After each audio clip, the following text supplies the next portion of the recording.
Hey everybody, Meredith Oliver here. I am back for Website Wednesdays every Wednesday at 1 o'clock. I do admit I've been gone for a few weeks, traveled heavily throughout March.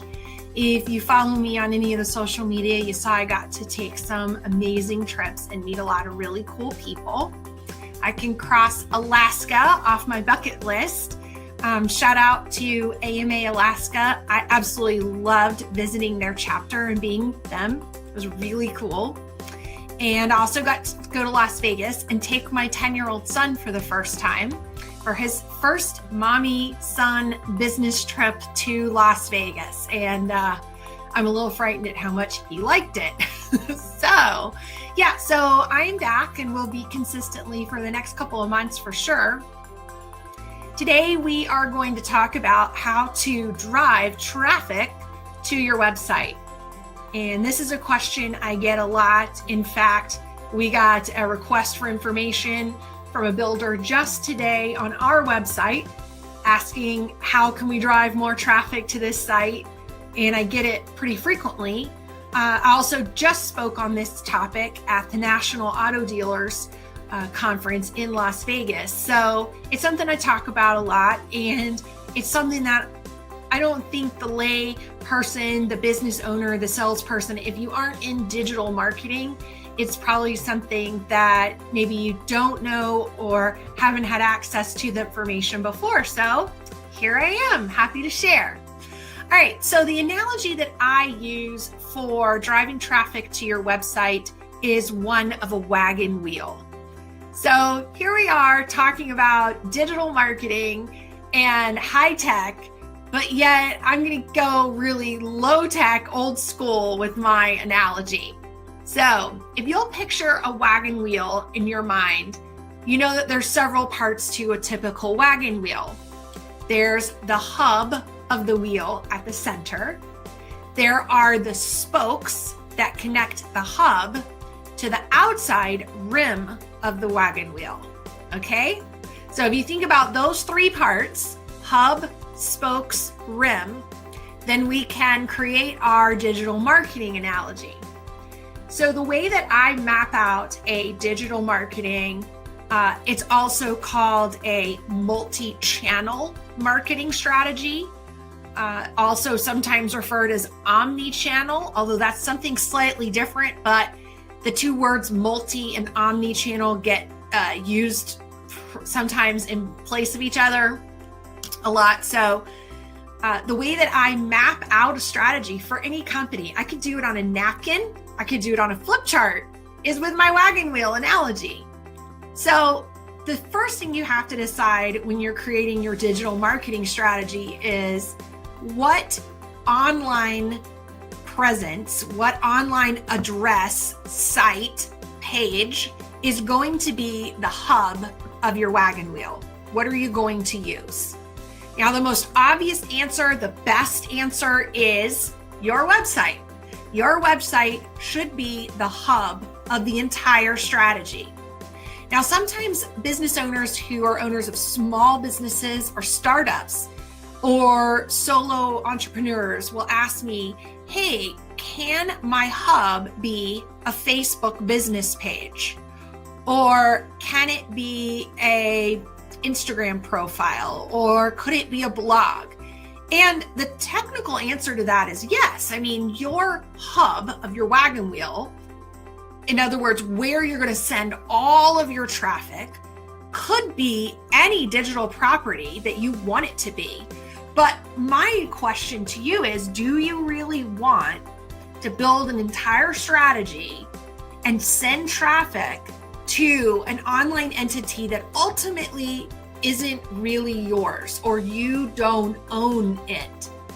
You know, I mean, Facebook has been this massive juggernaut for years and years. It's been building presence.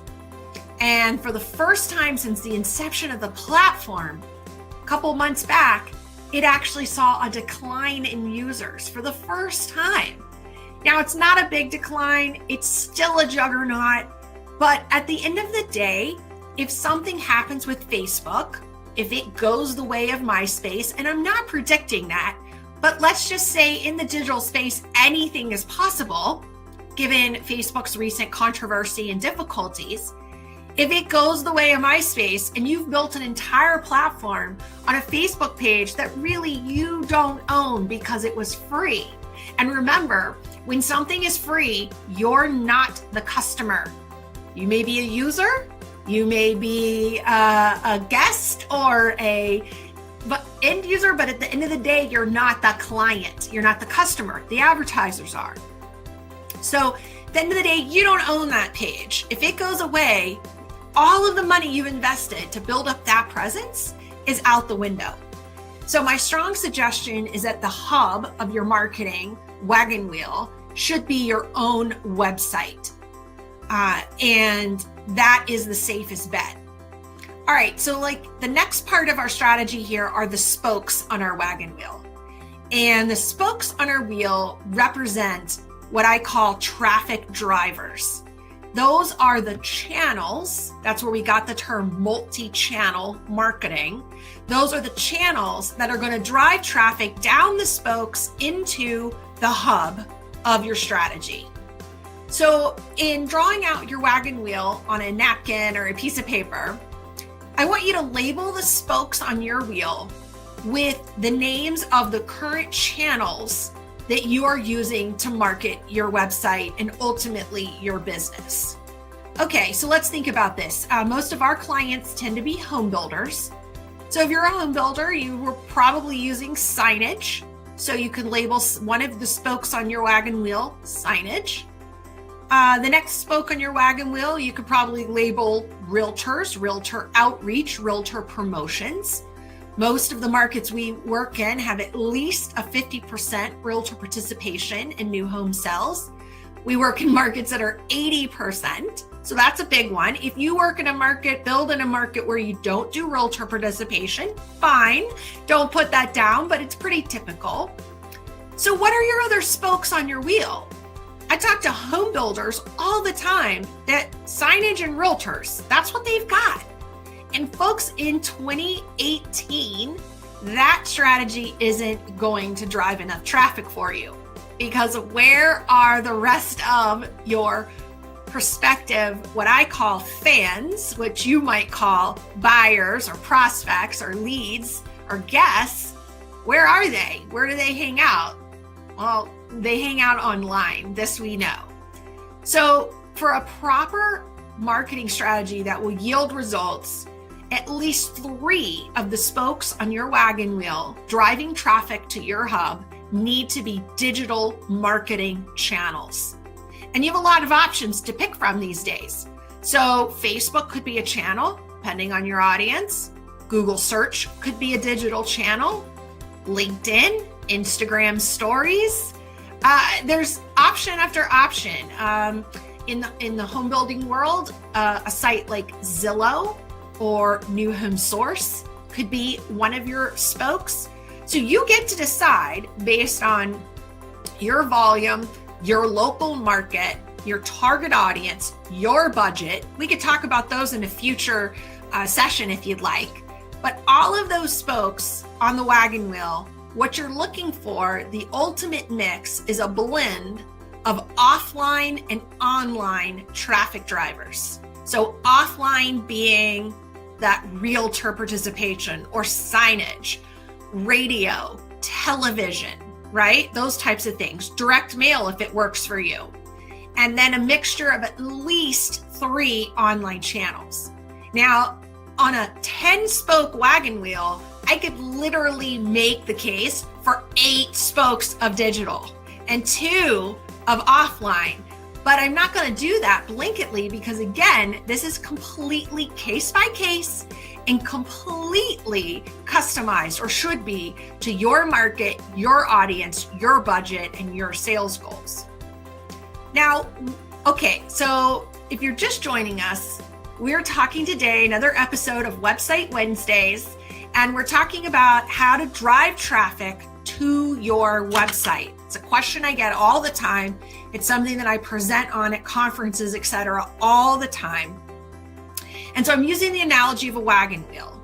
There's 3 parts to every wagon wheel: a hub, which is your website.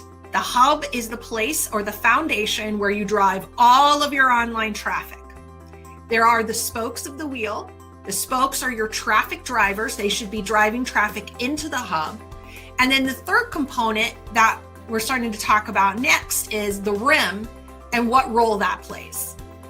The rim of the wagon wheel, for me, represents the magic, the synergy, or the leverage that begins to happen when all of your wagon wheel spokes are doing their job and driving the traffic. Something magical happens in that each traffic driver starts to send traffic to each other and builds up your presence, those online presence. So for example, the Facebook spoke starts to pick up people from your email list, which is another spoke, which starts to pick up realtor participation, which then they happen to notice the signage more because they keep seeing you everywhere, right? Which then gets you more registrations for the email newsletter. And there we are again, going around and around the rim of the wagon wheel. So the rim to me represents the synergy of all the channels firing at once and the building of each of those platforms. And it's in the synergy and the building that we really start to see big time improvements in the traffic to the hub. So on most of my website Wednesdays, I almost always ask you, how are you measuring your website? How well are you measuring its performance? How well are you tracking it? If you're using Google Analytics, you should be able to see on the traffic source medium report, each of your spokes on your wheel, each of your channels, and you should be able to see that over time, those are increasing as the synergy begins to happen. You can also identify if there are any spokes on your wheel that are sending you traffic that you didn't even know existed. Sometimes something cool like that will happen where a lifestyle blog will blog about one of your model homes and end up sending you a bunch of traffic that you didn't pay for or you didn't have to initiate. Or a realtor will add you to their website and start sending you traffic. Or maybe one of the master plans communities, the developer website will link to your builder website and start sending you traffic. So you use that report to identify what spokes on our wheel did we not intend, but they're happy accidents and they're sending us traffic. How cool is that? And then we also use that report to measure the spokes in the wheel that we expected to send us traffic. All right, so I'm going to take my eyes off the camera for just a second. I'm going to glance down at comments, see if we've got any comments or questions. I see some folks have joined. Hey, everybody, I'm glad you're here. If you've got questions or comments about how to drive traffic to your website, just go ahead and write them in. I'd love to hear them, love to hear from you. Or if you just want to say hi or happy spring or whatever, that's cool too. It doesn't matter what kind of business you're in, this approach will work for you. Now, again, my industry typically is home building, but it doesn't matter if you're a dry cleaner, a restaurant, a car dealer, you sell office copy services to office buildings, whatever you're in. At the end of the day, you need people on your website, new visits on that website every single day of people who are learning about you, who are becoming more familiar and comfortable enough that they want to pick up the phone and give you a call or send you an email and request more information. So a great non-home building example for you is a CPA firm we're working with out of San Antonio, Texas. We built them a new website, launched it, and now we're doing Google search, and hopefully soon we'll be doing Google paid AdWords, as well as some Facebook marketing. So prior to those digital channels, their wagon wheel basically looked like one spoke was networking, one spoke was referrals, some signage, and email. They had a good email list. And they also, this particular firm has a telemarketing center where they do cold calls and they really work the phone. That was their wagon wheel. And those are great spokes. Those are great channels for them. They're proven. They know that they work. So that's awesome. But they did not have a single digital marketing channel in the mix. And that's where we've come along to help. And so we've added, as I said, Google organic search, which is always a great bet, and hoping to add Google paid search and some Facebook marketing soon to round out the mixture. If you go too heavy online and you go all digital with your wagon wheel recipe, you really do risk missing those folks who prefer to get their information in a different way. If you go too offline/traditional, you're absolutely missing a whole generation, mostly a lot of the millennial generation, who really consume everything digitally. At the National Association of Auto Dealers that I was speaking at 2 weeks ago in Vegas, a third of my presentation, I talked about millennial and the importance of multi-channel communication marketing to them. Millennials, you might be surprised to know, in the auto industry are 30% of all car repair and maintenance customers at this point. And that's a pretty big number. You know, a lot of us, when we think about selling and marketing to millennials, we think about college students, maybe just graduating or living with their parents, wearing hoodies, etc. in the basement. And I'm going to tell you, that's your age talking and a little bit of bias talking. Because frankly, millennials at the upper end of the age cohort is the term we use for a bracket within an age group. Millennials are 35 and 36 years old. They've got plenty of buying power. In the auto industry, car dealers on average lose $380,000 annually in service revenue because they aren't marketing to millennial customers. So I don't know the number for every single type of business that's represented here today that's listening in, but I bet you if you have 0 digital marketing channels on your wagon wheel strategy, you are losing revenue every year to potential millennial customers. In the auto industry, the other piece of research I found was that 89% of those 35 and younger wanted multi-channel communication and marketing. They wanted email, they wanted text, they wanted live calls, which actually surprised me, but they wanted that multi-channel approach. So if you're just joining in, welcome to Website Wednesdays with Meredith. Today I'm talking about how to drive traffic to your website. Regardless of what industry you're in, you need a multi-channel approach. That's a blend of online and offline channels to bring you traffic. And we've just been talking about how if the millennial generation are potential customers for you, you've got to have some digital marketing channels in your multi-channel approach. All right, so I'm going to glance back down. I'm going to check the thing here. Oh, hey, Tiffany. Hi, great topic. Thank you. I appreciate you.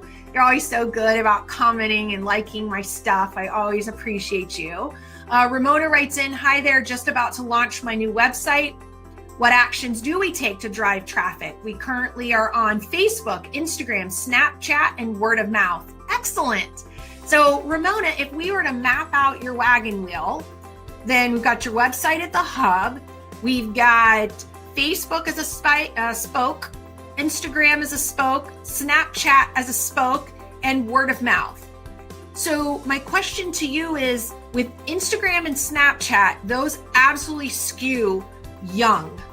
So I'm hoping that you are targeting millennials and maybe even possibly younger, because Snapchat skews really young, from teen to college to just out of college. One thing you might want to add there, Ramona, depending on your target audience, is LinkedIn. LinkedIn is not flashy. It is not exciting. There are no cat videos on LinkedIn. Bummer. There's no fun memes, there's no crazy pictures of Aunt Ida in a swimsuit on the beach that you're like, oh my God, she shamed the family. Like, none of that goes on. And I think sometimes we forget about LinkedIn. But if you are trying to reach out to any business to business contacts, any professional level contacts, if there's a particular employer in your area that the C-level folks who work there would make good clients for you, then you need to add LinkedIn to give you a little bit of balance here. Without knowing more about your target audience, it's hard for me to say. I would say you're doing plenty on the social. Maybe if you want to balance it with a little LinkedIn would be cool. And then you're pretty heavy on social. So the question would be, do you want to add some search in there, some Google search to try to kind of round it out too? There are actually people who don't live on social media all day. I don't know them, but they do exist according to Google Analytics. And so you might want to be able to be found that way as well.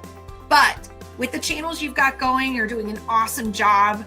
The other thing I would say to you is, particularly with Facebook and Instagram, you're going to need to spend money on those channels. So you're going to need an advertising budget to be seen. Organic reach on Facebook and Instagram, particularly Facebook for businesses, has declined so much that without a budget, you're not really going to get a lot of traction. Okay, I see you wrote me something else. So let me see. Custom apparel business. Oh, cool. I'm probably your customer. We'd use a lot of pictures to generate interest and do a lot of orders through DM and Messenger. Yeah, we want larger orders. Okay. So if your apparel could work for businesses to order, or it's the type of apparel that professionals would wear, then LinkedIn could be an interesting channel for you. My dear friend Patrick Almond, who I had the pleasure of speaking with at this year's Builder Show, you can check him out at stopdoingnothing.com. He's a digital marketer extraordinaire out of Oklahoma City. He frequently says, and he's right, that any kind of digital marketing budget, you should recognize and understand going in that a percentage, and it's a small percentage of that budget, is for testing. So it never hurts to test out a channel, give it plenty of time to ramp, give it 90 to 120 days, and let's see how it performs. If you're really using your Google Analytics, then we will be able to see if it is sending you any traffic. We'll be able to see how long that traffic stays on your website, how many pages it looks at, what pages it looks at, what the bounce rate and the exit rates are. And when we take all of that into account, we can see, hey, this is a pretty good channel. Maybe it's only sending me 100 visits a month, but these are a great 100 visits a month. They convert at a much higher percentage. Or this thing's sending me thousands of visits a month and none of them ever order anything. They all leave after one page. They stay about 30 seconds. This is basically junk traffic. So that's the other piece I would add on to this is, it's not enough just to map out a marketing strategy on a napkin. You have to also then constantly be measuring your strategy and your channels. All right, so I'm just going to look down and see who else has joined. All right, I'm glad you guys are here. Who else has a question or would like some consultation on your marketing channel strategy? I'm here, I'm answering questions, I'm giving out free consulting. You can't beat it, right?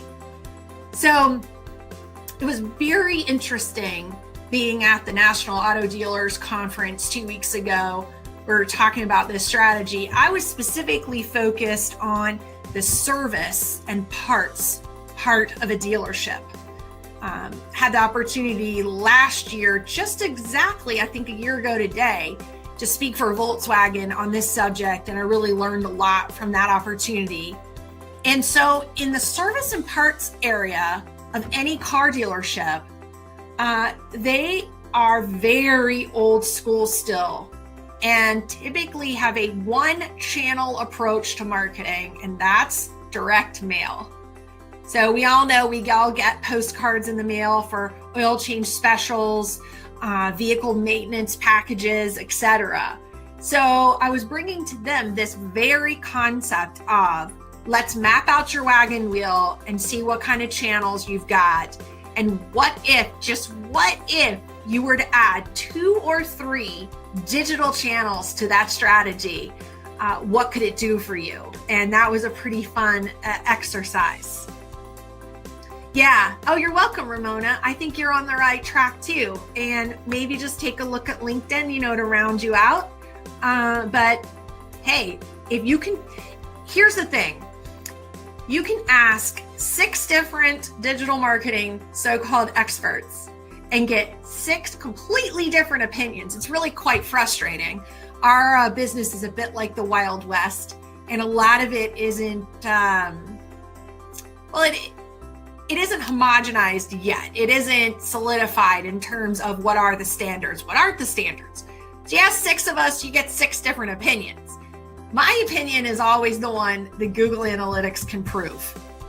And if I can look at Google Analytics and you can prove to me that your postcards are working, cool, I'm good. I'll believe you, So I'm going to take the opinion that, yeah, there's some things that typically work pretty well. But if we can look at your tracking report, your traffic report from your website, and we can see the channels and we can see them converting, then awesome. But also along those same lines, if you're spending a couple $1,000s, as some of my home builders do, with a third-party website that we can't seem to prove sends any traffic to the website whatsoever, then I'm going to have an issue with that. I don't care how many millions of visitors their website supposedly gets a month. If I can't prove it, then I'm not going to be happy. Now, the missing link in all of this proving of your marketing channels, whether they're working or not, the missing link here is, for home builders particularly, and somewhat car dealers, is the link of the folks that do show up to the showroom or the model home. They do just show up. They don't happen to come through the website, but they did see you on Facebook, or they did see you on Snapchat, or they did get a postcard, or they did see you on a third-party listing site. And then they just show up. And that's where our salespeople have to be trained properly, coached properly, to really dig deep, get with each person, ask them, did you happen to see our Facebook page, or you happen to follow us? What app, are you using any apps to search for your next home? What apps are those? If you're doing those things, if you're doing those channels, chances are those channels are going to come up in the conversation. And I'm okay with that. If we can quantify that, I'm okay with that. But I'm not okay with, I don't see any online traffic coming, and I can't quantify any offline tracking coming. If that's the case, then we've got a major disconnect that doesn't make sense. Okay. Hi, Carrie. How you doing? I really hope it's not snowing there today. Oh my God, you're in the end stages of winter hell is what you're in. I hope it stops snowing in Minnesota. Karen, what's my favorite channel for services? Okay, Karen, the easiest channels are the social media channels if you want to DIY it, do it yourself, right? So if you're a small business and you don't have a huge budget to spend, then the time and effort you spend really connecting with people and building relationships on social media, let's say 80% of the time, you're really building relationships, giving out valuable information, adding value to your relationships through information, education, inspiration, those types of things. Then 20% of the time you can post and hit them dead between the eyes with, hey, I do this, hire me. So good old sweat equity in social media is a great way to have some digital marketing channels on your wagon wheel of your digital marketing and do it pretty DIY. Now, actually doing paid advertising on those channels It's still fairly DIY with the boosted post where you can just write a post and put $5 on it, like you're doing 5 on Red 22 in Vegas, or put $50 or $100 on it. That's still pretty DIY, and that'll absolutely increase how many people are seeing it. But running the ads, the full-on ads on social, doing the retargeting ads on social, those are getting to the point where they're no longer DIY. Those are getting to the point where you're going to have to hire somebody that's in that CMS every single day administering those, and they know how to get you the best money. But keeping it simple, social's pretty good.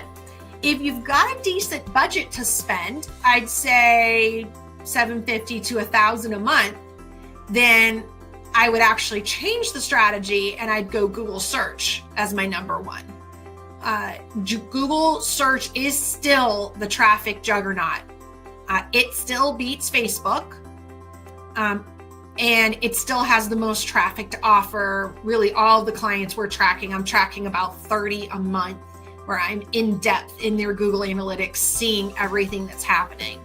So I've got a pretty good dashboard, and Google search is still the one.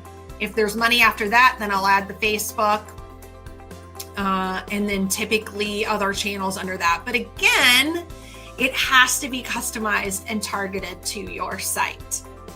All right. Hey, Paul, how you doing? Glad you joined. All right. Who else has a question for me? I'm talking about Website Wednesdays. I'm talking about how to drive traffic to your website, how to get people to notice you. I've been using a wagon wheel analogy. Your website is the hub of your wagon wheel. The spokes on the wheel are the drivers that drive traffic to the hub.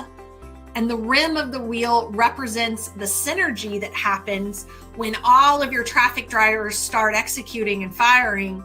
And each of those individual channels, you start to build up a following because they're cross-promoting each other. It's pretty cool when it happens. So you're welcome, Karen. So that's what we've been talking about today. Your homework assignment for this week is to map out your wagon wheel, of course. It's to take a look and figure out what channels are we using. You're going to want to compare what you know you're using to your Google Analytics report and see what channels exist that you didn't even know were sending you traffic. That's pretty cool when that happens. So add those to your strategy. And then in order to figure out, well, what other channels should we be using? Let me give you some decision-making questions that will help you sort through it. Number one, you're going to want to look at the demographic profile of your target audience. So age range, profession, income, household size, geographic location, where they shop, eat, live, lifestyle preferences, life stage, all of those things that make up a really good demographic persona, we call them in marketing. You're going to want to develop that. That's going to help you select some channels and knock some channels out. As I said, for example, Snapchat skews really young. Probably not the place you're going to find home buyers yet. But if you're wanting to recruit employees or do talent acquisition and development as those folks develop through high school, into college, into potential employees, now there might be an awesome use of Snapchat. So that's the first thing you're going to do, is get your demographic persona defined so you can make selections that for channels that match that. The second thing you're going to do is ask yourself, am I looking for a short-term or long-term result? If you need a short-term result of I need orders now, in the case of Ramona's apparel business, then she's going to need some paid social or some paid Google search. The only way to make it happen quickly on the web is to throw your credit card at it. The organic, building up the organic followers is a long-term strategy. It's a great strategy, but it needs a year, maybe 2, to really cultivate and take off. So if you need instant sales, instant orders now, then you need to look at the paid channels, digital channels. Okay, my next criteria I look at is in-house, or can you afford to hire someone? So in other words, is this DIY? You got to do it yourself. And if so, what's your technical level of expertise? If you're going to DIY it and you're not super technical, then Google organic search SEO and Google AdWords are probably out. So it used to be you could DIY those, but I would not tell anybody with any kind of healthy budget to do that anymore. There's so many settings and complications. You're liable to get yourself blacklisted off of Google, never for your website to be seen again. So again, if you're going to do it yourself, depending on your technical abilities, your level of digital marketing knowledge, that might help determine which channels you want to pursue. If you can't afford to hire someone, then I look at my next criteria, which is budget. And how far can I get, the most? How many clicks, how many visits to a website can I get for the budget? It's a $500 budget, that's one thing. It's a $2,000 budget, $10,000 budget, that's a different thing. So I'm going to pick the channel that is going to give me the highest quality traffic for the lowest cost per click. And so that's budget. And then finally, my last criteria is always measurement, return on investment. How often are you willing to look at reports? How much time are you willing to personally put in to oversee the results? If you're hiring someone, you shouldn't be working on it every day, of course, but can you give an hour or two a month to your outsourced agency to communicate with you, to go over results with you, to work hand in hand with you? Or are you so stretched, so thin that you need to put this on autopilot and set it and forget it? Because there are channels that work better for that versus others. So those are my 5 criteria on how I decide which of my channels I'm going to use where, with, I would say, demographic profile and budget probably being the ones I weigh the most heavily, and then the others I also take into account. All right, so if you need help figuring out which channels you should be using, then Meredith Communications can certainly help you with that. We're a digital marketing agency. We focus on home builder marketing, but we do marketing for other industries as well. And we love to help any kind of business figure out how to get more traffic to their website, how to measure it, and then how to get those leads to convert into sales. You can learn more about us at meredithcommunications.com.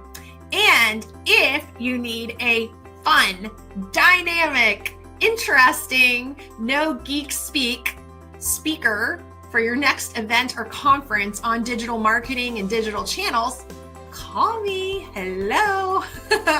I am available, and I love to go and speak at things like the National Auto Dealers Association. That was fantastic. So that's how we can help you. I hope that I have helped you today, and it's really time for us all to, well, frankly, get off Facebook and get back to work. So I'll see you next Wednesday at 1 o'clock, and I'll talk to you soon. Thanks, guys.